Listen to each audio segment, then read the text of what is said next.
September 25, Thursday, si Rabbit ang kailangan mag-ingat is na lokasyon na kailangan iwasan. Ang mga masuswerteng oras ay nasa screen nyo na po.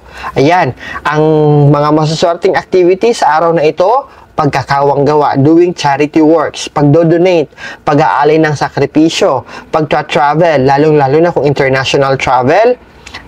Do not be confused ha, pag sinabi kong travel, syempre, it takes many days kung international. Yung pinakaunang araw na talagang lalabas kayo sa bahay to travel, that's the counting point, okay? That's the highlight, okay?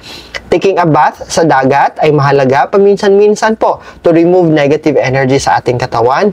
Doing general cleaning, mahalaga pag de-decorate at sasabit ng mga pampaswerte ay maswerte sa araw na ito.